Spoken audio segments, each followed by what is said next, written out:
बचपन में हम सब बिल्कुल प्योर थे। हमारी सोल जानती थी कि हम कौन हैं, पर फिर हम थोड़े बड़े होते हैं और हम जो है टीनेज में आते हैं। और इस 3D वर्ल्ड ने, इस सोसाइटी ने हमें बताना शुरू किया कि हमें कैसा होना चाहिए। और दुनिया ने कहा, इतने सेंसिटिव मत बनो कि लोग तुम्हारा फायदा उठाएं, या फिर रो मत, मजबूत बनो, या फिर जो है प्रैक्टिकल बनो। और इस वर्ल्ड के तानों से, रिजेक्शन से और अकेलेपन से बचने के लिए हमने अपनी सोल के चारों तरफ एक ऐसा मास्क पहन लिया जो हमारा था ही नहीं। आज हम डिकोड करेंगे आपके उसी टीनेज और एडल्टहुड के सफर को। पिछले वीडियो में हमने बचपन की बात की थी और इस वीडियो में हम पूरी तरह से इस बात पर फोकस करेंगे कि बचपन की वो प्योर एनर्जी टीनेज और एडल्टहुड में आकर कैसे करप्ट होती है। सोसाइटी और वर्ल्ड कैसे डीएम और डीएफ को उनके असली रूप से भटकाकर उन्हें झूठे मुखौटे पहना देते हैं। कैसे एक शांत डीएम एक पत्थर दिल और लॉजिकल इंसान बन जाता है, और कैसे एक गहरी डीएफ एक पीपल प्लीजर यानी सबको खुश रखने वाली और फिक्सर बन जाती है। आज हम समझेंगे कि आपके काउंटर पार्ट से मिलने से ठीक पहले आप दोनों किस झूठी जिंदगी को अपनी असलियत मानकर जी रहे थे। तो चलिए उस पुराने दर्द के पन्नों को पलटते हैं। ओम नमः शक्ति शिवाय। Hello divine souls, welcome back to our channel AR divine union. इस स्पेशल सीरीज के इस डीप डाइव एपिसोड में आज हम बात करेंगे the making of the false self, यानी झूठे स्वरूप के निर्माण की। बिना स्किप किए अंत तक बने रहिए, क्योंकि आज आपको समझ आएगा कि आपका जो नेचर है वो असल में आपका है ही नहीं, वो बस एक सर्वाइवल मैकेनिज्म है। तो सबसे पहले बात करेंगे हम लोग आज टीनेज, यानी जब आपकी सोल ने पहली बार दुनिया का ये जहर पिया हुआ था। तो स्टार्ट करते हैं। तो इसका मतलब क्या है? तो बचपन की उस मासूमियत के बाद जब डीएम और डीएफ टीनेज में कदम रखते हैं, तो उनके अंदर जो है काफी ज्यादा हार्मोनल चेंजेस के साथ साथ एक बहुत बड़ा स्पिरिचुअल शिफ्ट होता है। यही वो एज है जब इंसान वर्ल्ड से वैलिडेशन मांगता है। उसे फ्रेंड्स का, सोसाइटी का और अपने फैमिली का एक्सेप्टेंस चाहिए होता है। पर ट्विन फ्लेम्स की सोल पहले से ही 5D की हाई वाइब्रेशन की होती है, इसलिए जब वो टीनेज में आते हैं तो उन्हें 3D वर्ल्ड की फेकनेस बहुत बुरी तरह चुभने लगती है। उन्हें अपने ही फ्रेंड्स जो है मतलबी लगने लगते हैं। उन्हें समझ नहीं आता कि लोग इतने सुपरफिशियल कैसे हो सकते हैं। ये लोग प्यार के नाम पर गेम्स क्यों खेलते हैं। इस मिसफिट होने की वजह से टीनेज में ट्विन फ्लेम्स को सबसे पहला और सबसे गहरा रिजेक्शन मिलता है। उन्हें अजीब, ज्यादा सोचने वाला या आउटकास्ट करार दे दिया जाता है।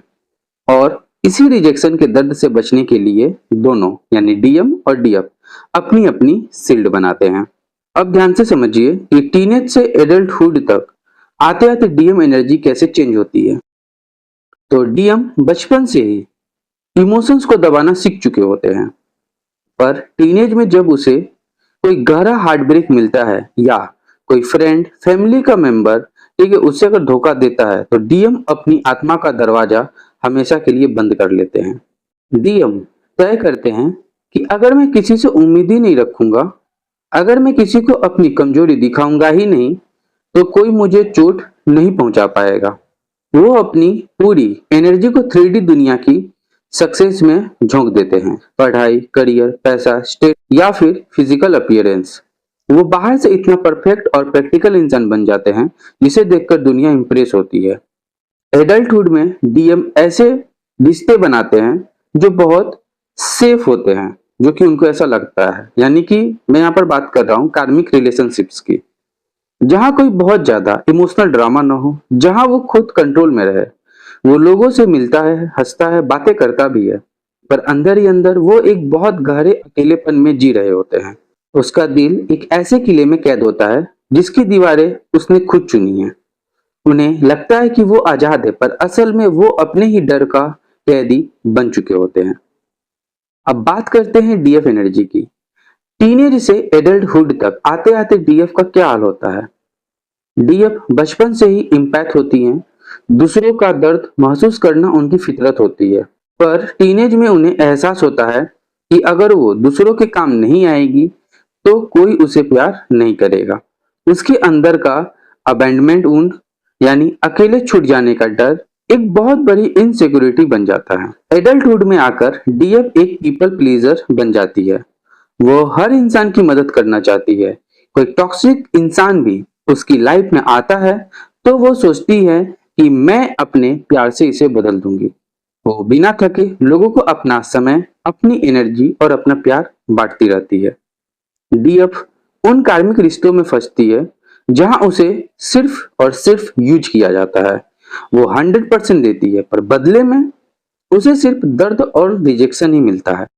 फिर भी वो उन रिश्तों से बाहर नहीं निकल पाती क्योंकि उसे अकेलेपन से, मौत से भी ज्यादा डर लगता है। वो अपनी सारी खुशियां, अपना सारा सेल्फ रिस्पेक्ट दूसरों के कदमों में रख देती है, इस उम्मीद में कि कोई तो उसे वो अनकंडीशनल लव देगा जिसकी उसे बचपन से तलाश है।